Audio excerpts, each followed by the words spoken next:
ओम शांति। आज 8 दिसंबर 2022। आज की ईश्वरवाणी की मुख्य पंक्तियां हैं। मीठे बच्चे, तुम रूहानी आशिक हो एक माशूक परमात्मा के।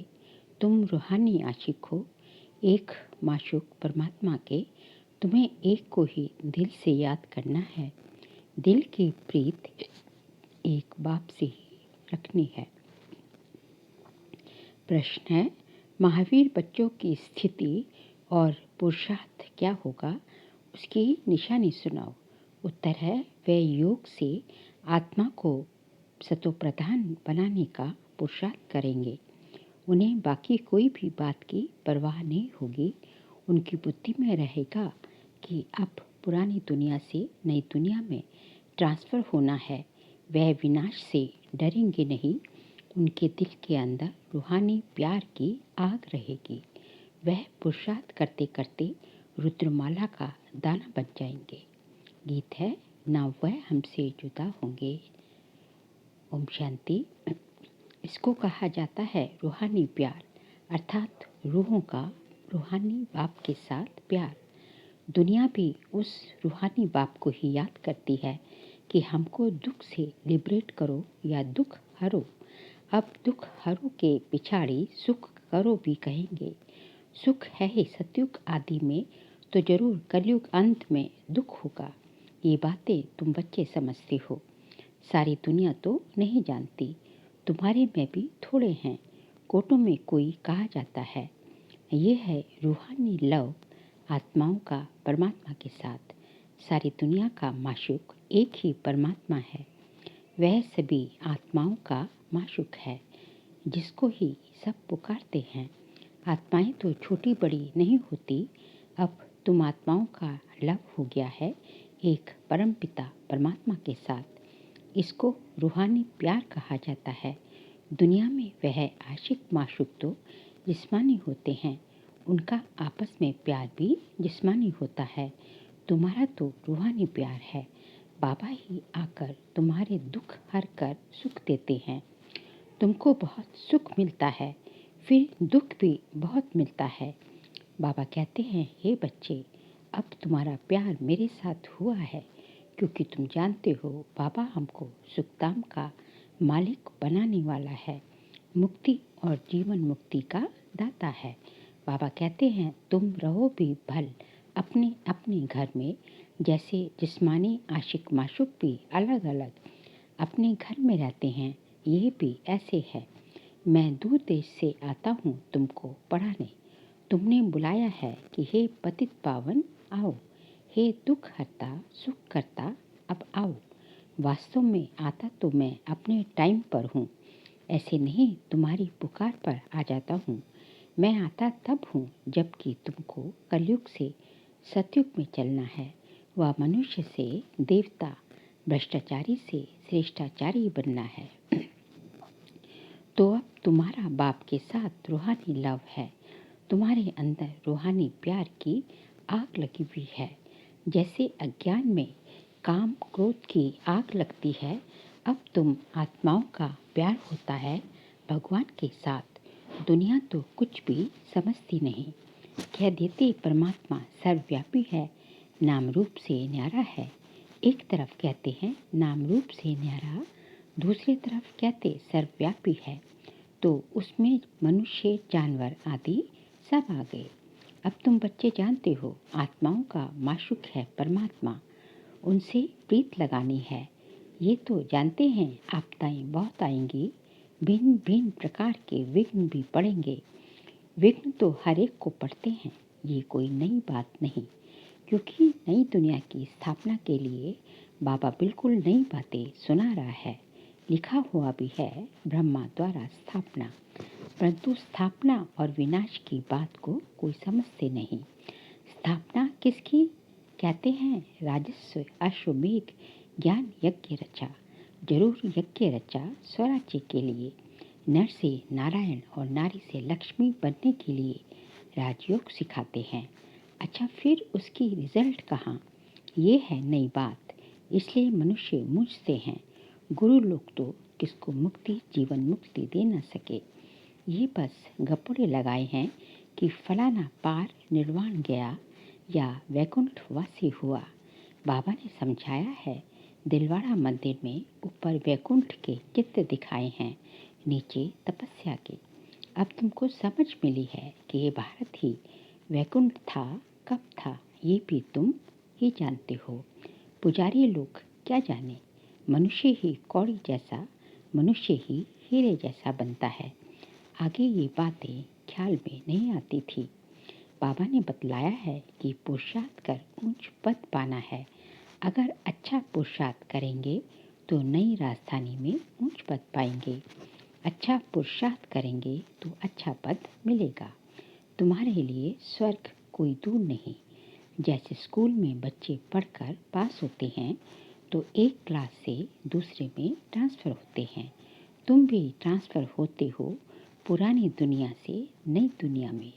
तुम जानते हो हम पुरुषार्थ करते करते जाकर पहले पहले रुद्रमाला का दाना बनेंगे।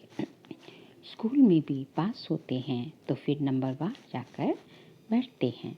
यहाँ भी तुम बच्चे जानते हो हम पढ़ते हैं, फिर हम आत्माएं मूल वतन में चले जाएंगे, फिर नई दुनिया में आएंगे। पिछाड़ी में सबको मालूम पड़ेगा, रिजल्ट पिछाड़ी में निकलेगी। जो महावीर होंगे वह कोई भी बात की परवाह नहीं रखेंगे।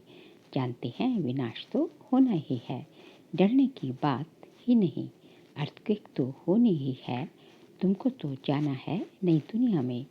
जैसे स्टूडेंट समझते हैं हम दूसरी क्लास में ट्रांसफ़र होंगे। अब हमारी आत्मा पढ़ रही है परमपिता परमात्मा से। तुम सृष्टि के आदि मध्य अंत को जान गए हो। तुम तमो प्रधान से सतो प्रधान बन जाएंगे। पढ़ाई भी फाइनल हो जाएगी। फिर हम पास होकर बाबा के पास पहुंच जाएंगे। ये तो जानते हो जो कल पहले हुआ है अब वही होना है। पुरुषार्थ तो बच्चों को हर बात में करना ही है। तुम बच्चे योग बल से अपने को पवित्र बना रहे हो। योग से ही आत्मा की खाद निकलती है। हमको पूरा पूरा योगी बनना है। हम आधा कल्प के आशिक हैं। अभी हमें माशूक मिला है। वह हमको नई दुनिया में जाने के लिए लायक बना रहे हैं। कर्म भी करना है। ये सब कुछ करते हुए याद एक ही बाप को करना है। तुम्हारी बुद्धि में है योग से हम अपने को पवित्र बना रहे हैं। योग से आत्मा की खाद निकलती है। हमको पूरा योगी बनना है। इसमें ही बड़ी पहलवानी चाहिए। आशिक माशूक अपना धंधाधूरी भी करते हैं और माशूक को भी याद करते रहते हैं। वह आशिक माशूक विकार के लिए नहीं होते हैं, वह शरीर पर आशिक होते हैं। तब उनका गायन है, ये है रूहानी आशिक माशूक। तुमने आधा कल्प मुझे पूरा याद किया। अब तुमको आकर मिला हूँ, अब तुमको मैं आकर मिला हूँ। मनुष्य समझते हैं भगवान से मुक्ति मिलेगी। बाबा कहते हैं तुम्हारे लिए मुक्ति से जीवन मुक्ति भी अटैच है। मुक्ति में जाकर फिर जीवन मुक्ति में जरूर आएंगे। माया के बंधन से छूट जाते हैं, फिर आते हैं सतो प्रधान में। पहले सुख के पीछे दुख का कायदा है। सबको सतो रजो तमो में आना ही है। अभी तमो प्रधान जर्जरीभूत अवस्था है झाड़ की। अब उनसे ही कलम लगानी है। देवी झाड़ का कलम लग रहा है। वो लोग सैपलिंग बनाते हैं झाड़ों आदि की, उनकी सेरेमनी करते हैं। तुम्हारी क्या सेरेमनी होगी? उनकी है जंगल की सेरेमनी, तुम्हारी है बहिश्त की सेरेमनी। तुम कांटों को फूल बनाते हो। ये सारी संगम की बात है। अब पूरा पूरा पुरुषार्थ करना है। निरंतर याद की ही कोशिश करनी है। तुमको फ़ायदा बहुत होगा, अच्छा वर्षा मिलेगा। बात के साथ योग या पूरा लव चाहिए, उनसे ही विकर्म विनाश होते हैं। तुम्हारे में जो खाद पड़ी है वो योग से ही निकलती है। सारा मदार है याद करने पर, नहीं तो माया विकर्म करा देती है। बाबा कहते हैं जो कुछ विकर्म किया है वह बाप के आगे रख माफ़ी मांगनी है। बाबा सम्मुख आए हैं तो तौबा भर लो, माफ़ी मांग लो। तुम्हारे में भी नंबरवार हैं जो बाप को पूरा लव करते हैं। लव करने वाले ही बाप की राह पर चलते होंगे। तुम सब सीताओं का राम एक ही बाप है। तुम तो समझ गए हो, अब औरों को समझाना है। बाकी भक्ति तो एक प्रकार की दुकानदारी है। ये करते करते ही मर जाएंगे। लड़ाइयाँ लगेगी, विनाश होगा, फिर तो कुछ कर भी नहीं सकेंगे। भक्ति मार्ग भी ऐसे ही खत्म हो जाएगा। अभी तुम बच्चे बाप से वर्षा ले रहे हो। बाबा कहते हैं बच्चे भूलो नहीं, तुम सबसे ज़्यादा लवली हो। तुमको ही सबसे ऊंच पद मिलता है। नहीं पढ़ेंगे तो पद भी नहीं पाएंगे। बाबा कहते हैं जो कुछ बीमारी आदि होती है वह तुम्हारे ही कर्मों का हिसाब किताब है। तुमको तो पढ़ना और पढ़ाना है। ये राजधानी स्थापन हो रही है। इसमें गरीब, साहूकार, प्रजा, नौकर, चाकर आदि सब बनते हैं। जो बादशाह बनते हैं जरूर उन्होंने अच्छे कर्म किए हैं। श्रीमत पर चलते हैं तब अच्छा पद पाते हैं। बड़ा भारी स्कूल है, नंबरवार मर्तबे हैं। कोई बैरिस्टर लाख रुपया कमाते तो कोई बैरिस्टर 500 भी नहीं कमाते। कहेंगे तकदीर, पढ़ाई पूरी नहीं पढ़ सकते हैं तो कहेंगे ड्रामा अनुसार इनकी तकदीर ऐसी है। पढ़ाई के अनुसार ही पद पाएंगे।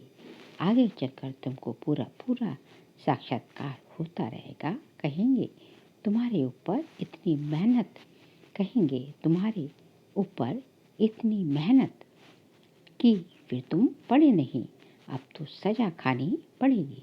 जन्म जन्मांतर की सजाओं का साक्षात्कार होता है। कर्मातीत अवस्था में जाना है तो पिछाड़ी में सब साक्षात्कार करते रहेंगे। ऐसे ऐसे किया है, उसकी ये सजा है। सजाओं का भी साक्षात्कार कराते हैं। अभी तुम जानते हो हम आत्माएं बच्चे हैं। भक्ति मार्ग में माशूक के आशिक थे, अब तो वह मिल गया है। इस माशूक से क्या मिलता है?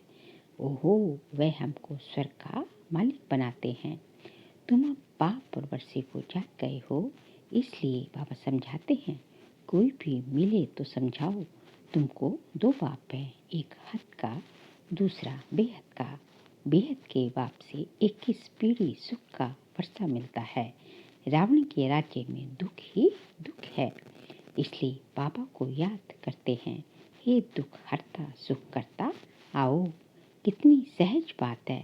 सिर्फ ब्रह्मा का मुख देख मनुष्यों का माथा खराब हो जाता है। प्रजापिता ब्रह्मा कोई तो होगा ना, नहीं तो कहाँ से लाएंगे? बीके का प्रूफ देंगे।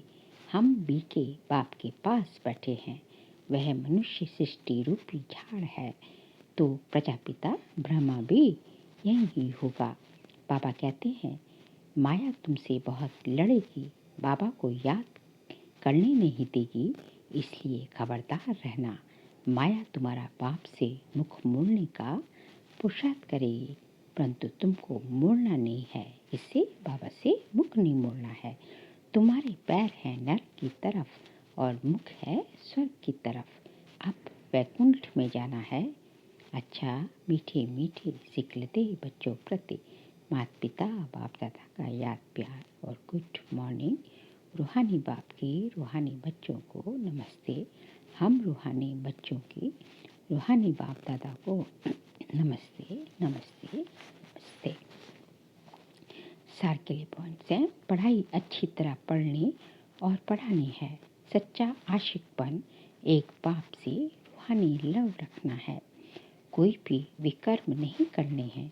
कोई भी विघ्न या आपदाएं आए लेकिन बाप से मुंह नहीं मोड़ना है। विघ्नों को पार कर पहलवान बनना है। आज का बाबा का वरदान है हर आत्मा के प्रति प्यार की दृष्टि, प्यार की भावना रखने वाले बाप समान भव। हर आत्मा के प्रति प्यार की दृष्टि, प्यार की भावना रखने वाले बाप समान भव। जैसे द्वापर से आप लोगों ने बाप को अनेक गालियाँ दी, फिर भी बाप ने प्यार किया, तो फॉलो फादर कर बाप समान बनो। कैसी भी आत्माएं हो, लेकिन अपनी दृष्टि, अपनी भावना प्यार की हो। इसको कहा जाता है सर्व के प्यारे। कोई इंसल्ट करे या घृणा, सबके प्रति प्यार हो। चाहे संबंधी क्या भी कहें, क्या भी करें, लेकिन आपकी भावना शुद्ध हो, सर्व के प्रति कल्याण की हो। इसको कहते हैं बाप समान बनना। आज का स्लोगन है, विशेष आत्मा वह है जो विशेषताओं को ही देखे और उसका ही वर्णन करे। विशेष आत्मा वह है जो विशेषताओं को ही देखे और उसका ही वर्णन करे। बाबा कहते हैं, विशेष आत्मा बनना है तो गुणग्राही दृष्टि रखनी पड़ेगी। अर्थात विशेष आत्मा बनने के लिए हमें हर आत्मा की विशेषता की तरफ ही हमारा ध्यान, अटेंशन जाना चाहिए। उसमें जो है कोई कमी कमजोरी कुछ भी हो, लेकिन हमारा अटेंशन जो है उसकी विशेषताओं की तरफ ही ध्यान जाना चाहिए। इस तरह जब हम सबकी जो है विशेषताएं ही देखेंगे तो विशेषता हमारे में धारण होती जाएगी। इसलिए जिससे भी हम संपर्क में आए तो उसकी विशेषता ही देखें और उसका ही वर्णन करें। अच्छा, ओम शांति।